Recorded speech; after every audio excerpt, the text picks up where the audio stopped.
Everyone, हम पढ़ रहे हैं इनकम टैक्स चैप्टर चल रहा है हमारा पीजीबीपी और उसकी प्रैक्टिस शीट की क्वेश्चंस कर रहे थे। कल शायद क्वेश्चन नंबर 1, 2, 3 हो गया था हमारा। ठीक है, क्वेश्चन नंबर 4 से स्टार्ट करेंगे। टॉपिक चल रहा था हमारा डेप्रिसिएशन। डेप्रिसिएशन में हम पढ़ रहे थे ब्लॉक ऑफ एसेट कंसेप्ट, और कल हमने एक नई बात सीखी कि अगर put to use less than 180 days वाली मशीन है जिसके ऊपर हाफ रेट से डेप्रिसिएशन लगता है, और उसको अगर अपन ने ड्यूरिंग द ईयर सोल्ड कर दिया है तो हाफ रेट से डेप्रिसिएशन नहीं लगेगा, बची मशीनों पे फुल रेट से ही डेप्रिसिएशन लगेगा। मतलब प्रायोरिटी तभी मिलेगी अगर वो मशीन एग्जिस्ट करती है, तो मशीन एग्जिस्ट नहीं करती तो प्रायोरिटी नहीं मिलेगी। चलो क्वेश्चन नंबर 4 पे आ जाओ। The written down value of a block of asset as on 1/4/2025 was 8 lakh, and an asset of the same block was acquired during the year for 3 lakh. Thereafter, all the assets of the block are sold for 12 lakh. तो भाई ये तो asset बाकी ना रहे वाली situation है। जब असेट बाकी नहीं रहता तो ब्लॉक की वैल्यू क्या कर देते हैं नेट, और क्या कैलकुलेट करते हैं अपन, कैपिटल गेन। तो 8 लाख और 3 लाख का प्लस किया, कितना हो गया 11 लाख। बेचा हमने 12 लाख है, लेकिन ब्लॉक में से तो 11 में से 11 माइनस करके नील कर देंगे। कैपिटल गेन में फुल वैल्यू ऑफ कंसिडरेशन क्या लेंगे अपन, 12 लाख। 12 लाख में से 11 लाख रुपए माइनस कर देंगे, 1 लाख का क्या आ जाएगा, short term capital gain. Simple है ना। Next, compute the depreciation for the estimated 26-27 also indicate is there any short term capital gain or loss। तो सर depreciation तो कैलकुलेट होगा नहीं और कैपिटल लॉस है। Would your answer be change if the sale consideration is 9 lakh? Answer change हो जाएगा। हाँ sir, capital gain के बदले में क्या हो जाएगा, कैपिटल लॉस हो जाएगा, लेकिन डेप्रिसिएशन तो फिर भी नहीं आएगा। Part of the block is sold and the sale consideration also exceeds the value of the block। कि हमने सारे एसेट्स नहीं बेचे, part of the assets sale किए, लेकिन जितने में सेल किए हैं वो वैल्यू ऑफ ब्लॉक को एक्सीड कर, तो वैल्यू बाकी ना रहे। इस केस में तो कैपिटल गेन ही आएगा, जितने बेचा माइनस करो, full value of sorry block की टोटल वैल्यू 11 लाख माइनस कर देंगे। सिखा रखा है तो सारे के साथ, है ना। Okay, X owns the following machinery as on WDV 1/4/2025, machinery A, B, C, rate of depreciation 15, 15, 15। तो ओपनिंग है ये, तो ओपनिंग WDV में तीनों प्लस हो जाएंगे। He acquired a new machinery, that is machinery D, for 60,000 on 2 November 25।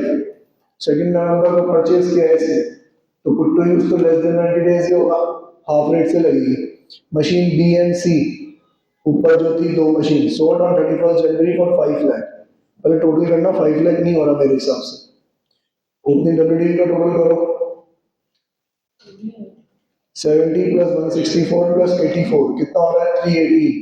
318 में plus करो परचेज 60,000, 378। तो और हमने तो जो मशीन सेल करी वो कितने में सोल्ड करी, 5 लाख में, तो वैल्यू बाकी ना रही। तो ब्लॉक की वैल्यू यूज करेंगे, डेप्रिसिएशन नहीं लगाएंगे, कैपिटल गेन कैलकुलेट करेंगे। ठीक है, चलो what will be your answer if machine B and machinery C are sold on 15 March 26 for consideration 80 and 40। अरे सर जो सबसे 80 और 40 में ही सोल्ड किया है, तो 80 प्लस 40 1,20,000 क्या कर देंगे माइनस, रिमेनिंग पे क्या लगा देंगे, डेप्रिसिएशन। हाँ तो ये सॉल्व करवा देता हूँ क्योंकि हाफ रेट से भी लगेगा ना।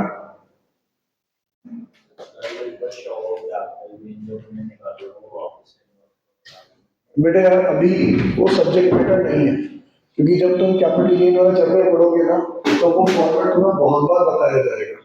उसमें करना क्या है, जितने में बेचा फुल वैल्यू कंसीडरेशन, बेचने में कुछ खर्चा हुआ माइनस करेंगे ट्रांसफर एक्सपेंसेस। तो 10 लाख रुपए में बेचा, बेचने में 50,000 का खर्चा हो गया, तो नेट सेल कंसीडरेशन डिवीजन में कितना होगा, 9.5 लाख, माइनस करेंगे कॉस्ट ऑफ एक्विजिशन। जो अभी क्या लेते हैं अपन, टोटल असेट, जितने से अपन ब्लॉक की वैल्यू डील करते हैं ना उतना ही टोटल असेट ले लेते हैं। ठीक है, अभी यहाँ पे अपन लेंगे ओपनिंग डब्ल्यूडीवी। अरे यार बेटा मैं कल मार्केट देखने को कहा था ना, क्यों रखा था, और नहीं तो क्या। ओपनिंग डब्ल्यूडीवी 3 लाख,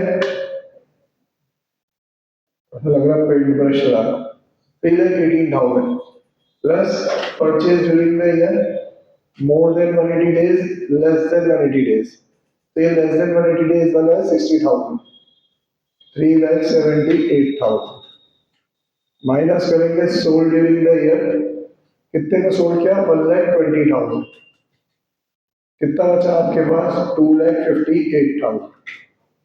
ठीक है, 2,58,000 में से पहले जो डेप्रिसिएशन है पहले लगेगा हाफ रेट से, तो 60,000 का 7.5%, 4,500, और फुल रेट कितना बचा 1,98,000, 50 हाँ 29,700, माइनस करो दोनों चीज 2,23,800, चेक करो सही है क्या।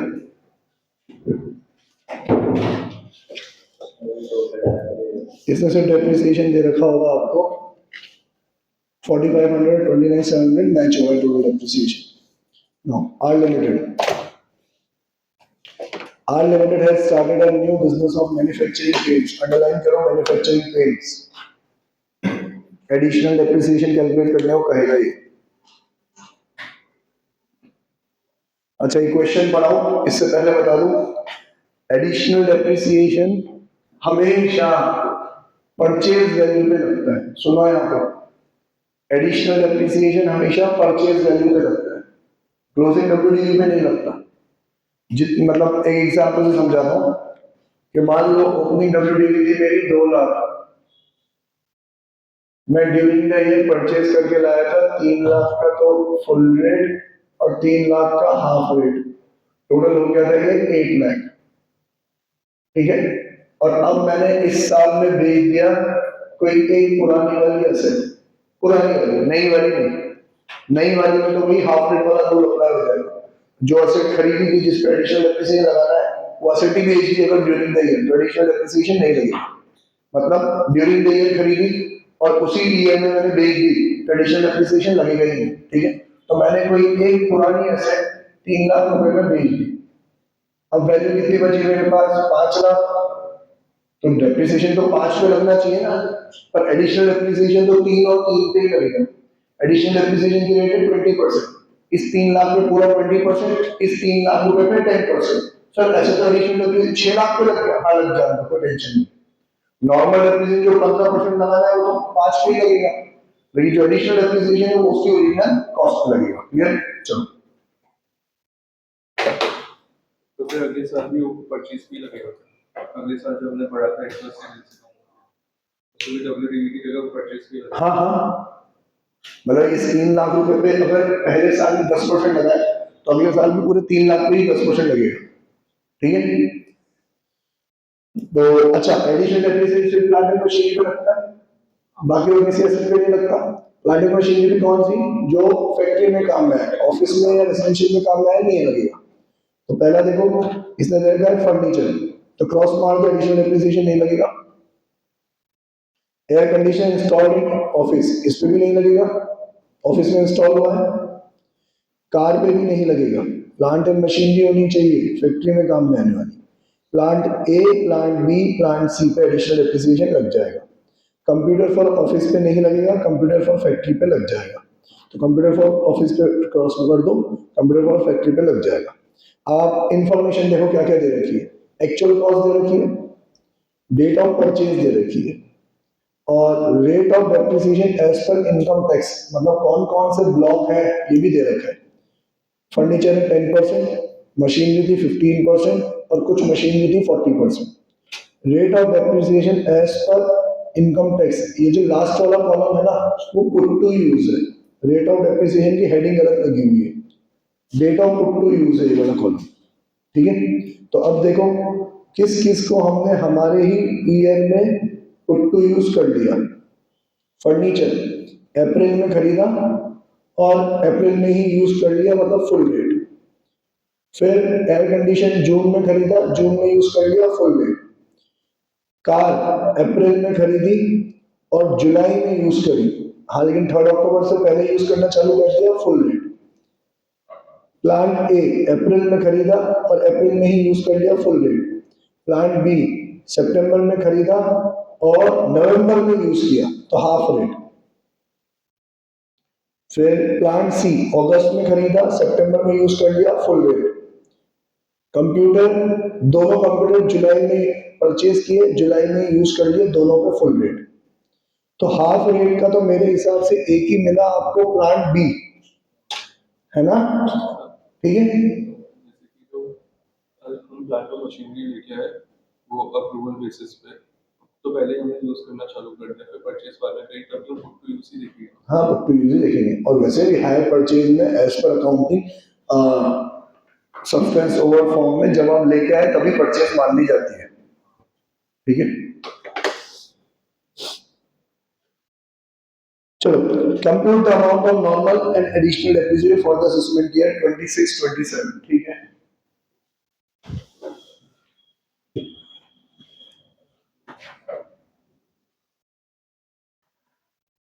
इस क्वेश्चन को हम कॉलम फॉर्म में करेंगे।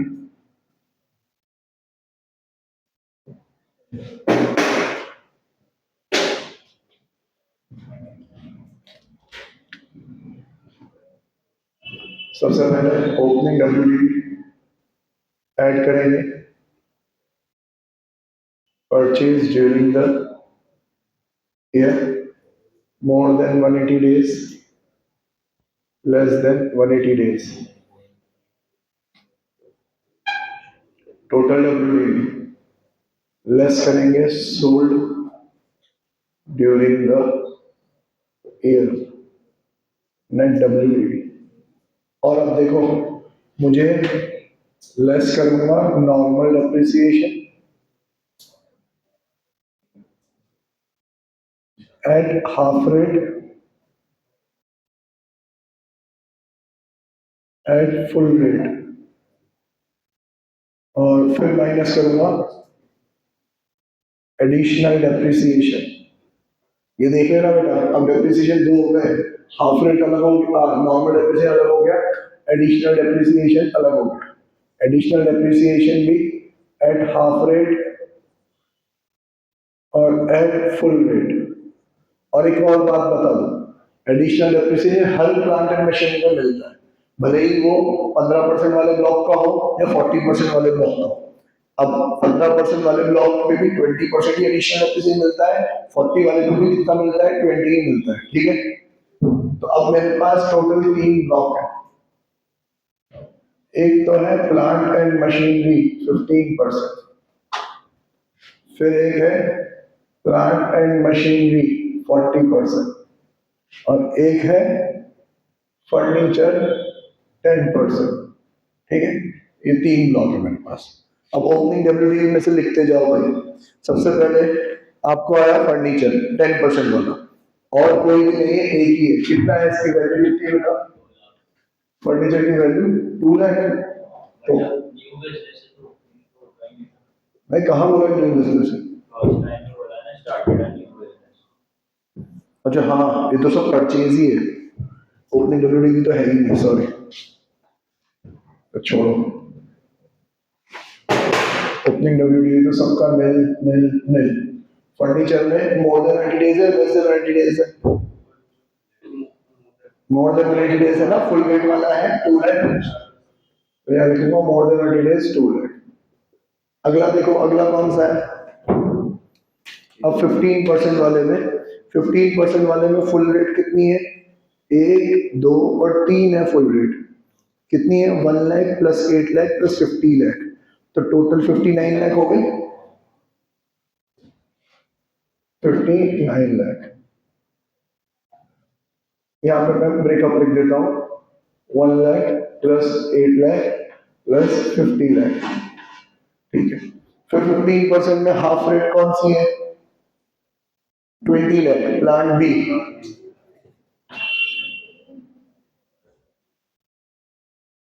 ठीक है, फिर 40% में तीनों ही फुल रेट है, 80 प्लस 1 लाख प्लस 150, 250 प्लस 80, 330।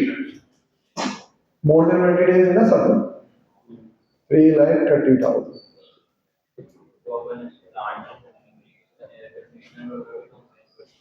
करेंगे ही सही ना, हर एसेट का अलग अलग थोड़ी लगाना, हम तो ब्लॉक लगाना है।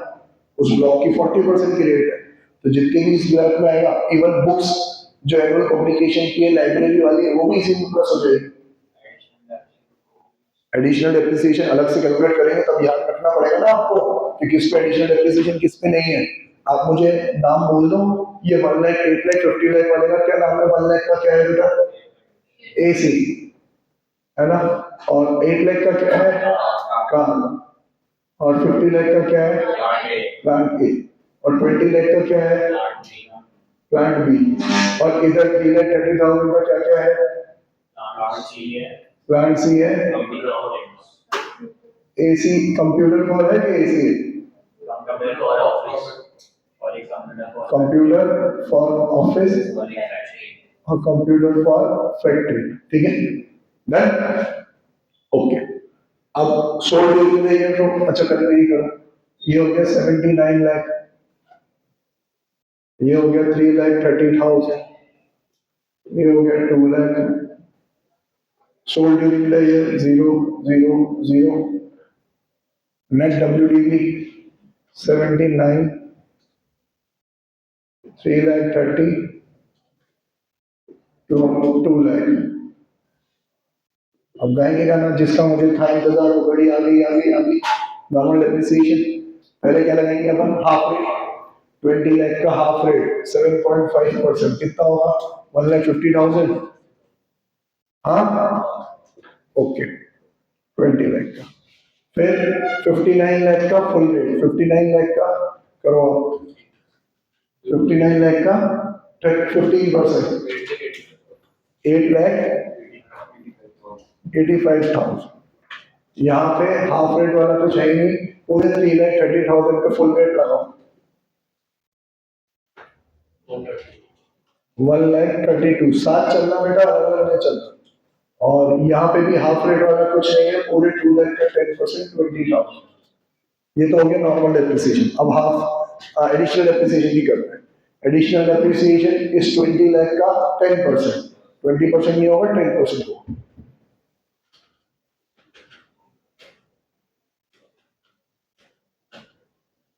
कितना हुआ, 2 लाख, इधर तो हाफ रेट वाला कुछ है ही नहीं, इधर भी हाफ रेट वाला कुछ है ही नहीं, और इधर तो वैसे भी फर्नीचर पे लगता नहीं, फुल रेट, फुल रेट में इसमें से सिर्फ किस पे लगना है, प्लांट बी पे तो लगना ही था, और इसमें से प्लांट ए पे लगना है ना, तो 50 लाख का 20%, कितना हुआ, 1 लाख, 10 लाख, ठीक है। और अब इधर 3 चीज थी, एक तो था प्लांट सी, कंप्यूटर ऑफिस और कंप्यूटर फैक्ट्री, तो प्लांट सी और कंप्यूटर फैक्ट्री के वैल्यू ऐड करो, उस पे लगेगा। प्लांट सी कितने का था, 80,000, और कंप्यूटर फैक्ट्री कितना है, 1,30,000, तो 2,30,000 पे लगेगा, 2.3 लाख का कितना परसेंट, 20%, 46,000, डन, ओके। अब ये सब माइनस करके क्या निकालोगे आप, क्लोजिंग डब्ल्यूडी,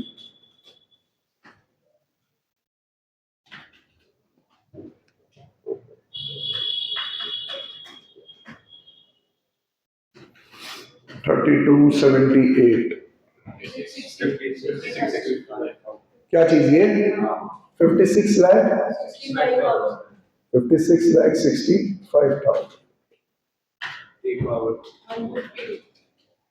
1,52,000। नॉर्मल डेप्रिसिएशन और एडिशनल डेप्रिसिएशन का टोटल करना 12,46,000, और नॉर्मल डेप्रिसिएशन का टोटल करो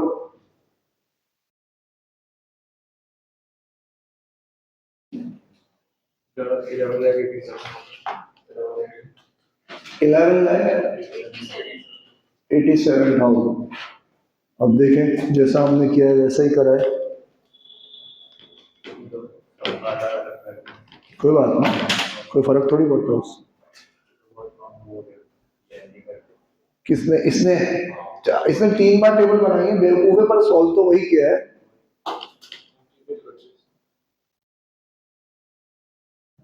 चलो सेम टू सेम वही है, टिक कर लो आप। ये देखो मेरी बात सुनो, 1 2 3 4 5 6 7 अमाउंट देख के टिक कर लो आप।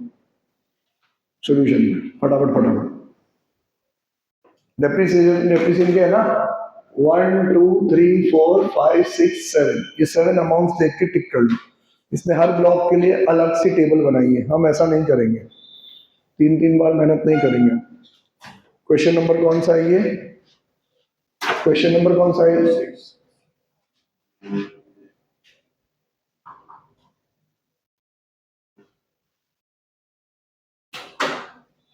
PGBP practice sheet question number 6।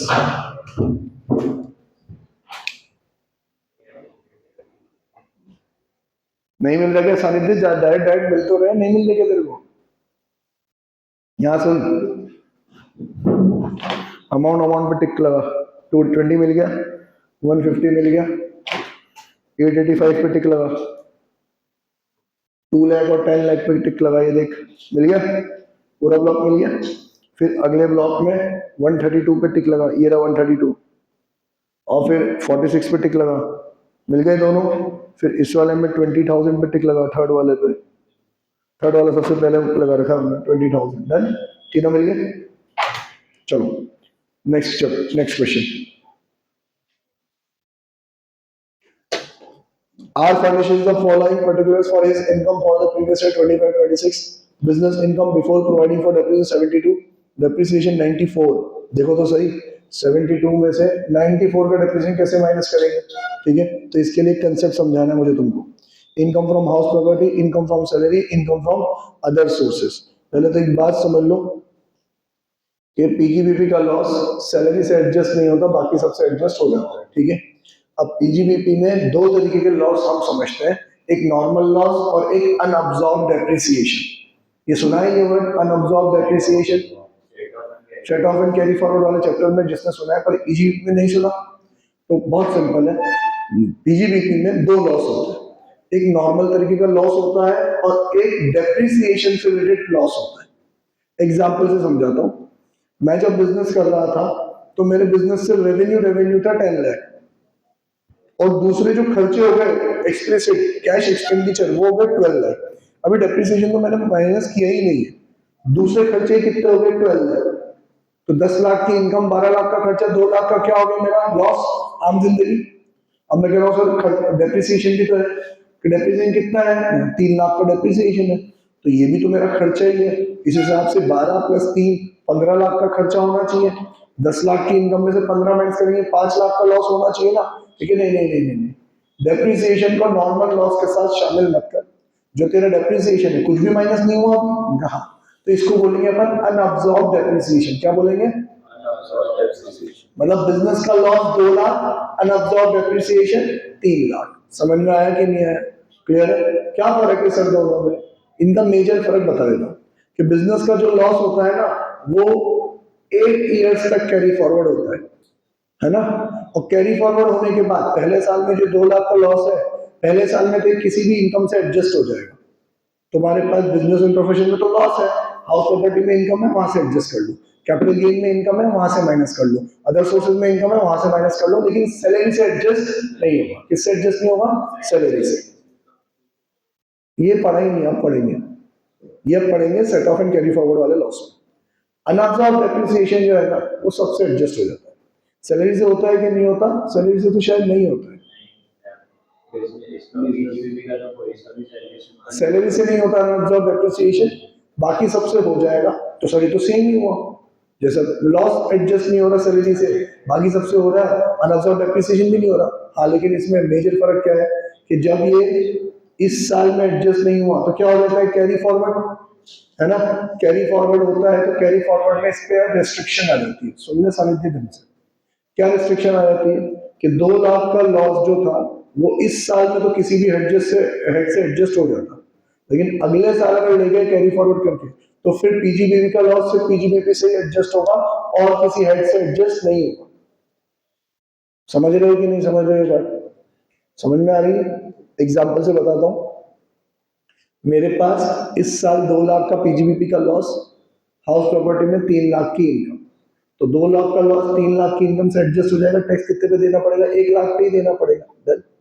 पर सर प्रॉब्लम ये थी कि इस साल मेरे पास 3 लाख की कोई इनकम थी नहीं, सीरियल लॉस ही था जो था, और कोई इनकम थी नहीं जिससे मैं एडजस्ट करूं। ठीक है बेटा, लॉस को क्या कर ले तू, कैरी फॉरवर्ड कर ले। ठीक है, कैरी फॉरवर्ड कर लिया। अब जब कैरी फॉरवर्ड करोगे तो अगले साल में पीजीबीपी से 1 लाख का प्रॉफिट होगा और हाउस प्रॉपर्टी से 2 लाख का प्रॉफिट होगा। तो कैरी फॉरवर्ड करने के बाद रेस्ट्रिक्शन ये है कि पीजीबीपी का लॉस सिर्फ पीजीबीपी से ही एडजस्ट होगा। तो 2 लाख का लॉस कैरी फॉरवर्ड करके लाए थे, इनकम सिर्फ 1 लाख की हुई, तो 1 लाख एडजस्ट हो जाएगा, 1 लाख का लॉस अभी भी बचा है। सर उस 1 लाख के लॉस को ये हाउस प्रॉपर्टी से एडजस्ट कर ले, नहीं बेटा, ये रिस्ट्रिक्शन तेरे पास पहले साल में थी, ये बेनिफिट तेरे पास पहले साल था, अगले साल में ये बेनिफिट नहीं है। अगले साल कैरी फॉरवर्ड होने के बाद पीजीबीपी का लॉस सिर्फ पीजीबीपी से ही एडजस्ट होगा और किसी से एडजस्ट नहीं होगा। सबको समझ में आ गया? हाँ, लेकिन अगर लॉस नहीं है, अनअब्सॉर्ब डेप्रिसिएशन है, तो अनअब्सॉर्ब डेप्रिसिएशन में 2 फायदे। पहला कि ये कैरी फॉरवर्ड अगर होगा तो अनलिमिटेड ईयर्स तक कैरी फॉरवर्ड कर सकते हो।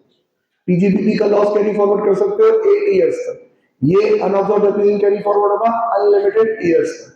और दूसरा कि कैरी फॉरवर्ड होने के बाद भी ये किसी भी हेड से एडजस्ट हो जाएगा, सिर्फ पीजीबीपी से एडजस्ट नहीं होगा, किसी भी हेड से एडजस्ट हो जाएगा। आ रही है बात समझ में अच्छे से? अनअब्सॉर्ब है तो अच्छा हुआ कि बुरा हुआ? अच्छा हुआ, सरकार ने डबल बेनिफिट दे दिया आपको। तो देखो यहाँ पे सर इनकम तो 72 ही थी, 94 का डेप्रिसिएशन था। अच्छा ठीक है, 72 में से 94 में 72 का एडजस्ट हो जाएगा, कितना बचा बेटा? 22। कितना बचा? 22। इस 22 को आप सैलरी से छोड़ के किसी भी इनकम से एडजस्ट कर सकते हो। तो हाउस प्रॉपर्टी की इनकम भी है 60,000, उसमें से एडजस्ट कर लेंगे, कितना बचा? 38। बाकी की इनकम एज इट इज ले लेंगे। ठीक है, चलो। मतलब हमारे जो डेट जो है वो पीजीबीपी से नहीं होगा सेट ऑफ ये सारी चीजें। अनअब्सॉर्ब डेप्रिसिएशन पीजीबीपी से होगा ना अगले साल, पीजीबीपी से भी होगा और किसी और से भी हो सकता है। बस हो सकता है, लेकिन पीजीबीपी का नहीं हो सकता। पीजीबीपी का नेक्स्ट ईयर में से पीजीबीपी से होगा और किसी से नहीं हो सकता। मत लिख बेटा, मैं पूरा तेरे को चैप्टर पढ़ाऊंगा, क्यों टेंशन ले, इधर रेफरेंस आ गया। N electricity company which was charging depreciation. अच्छा ये वाला टॉपिक अपन ने नहीं पढ़ा, क्वेश्चन नंबर 8 वाला टॉपिक अपन ने नहीं पढ़ा, ये अपन कल पढ़ते हैं, न्यू टॉपिक है। ठीक है, आज के लिए इतना ही, फिर मिलते हैं, तब तक के लिए बाय टाटा, सी यू।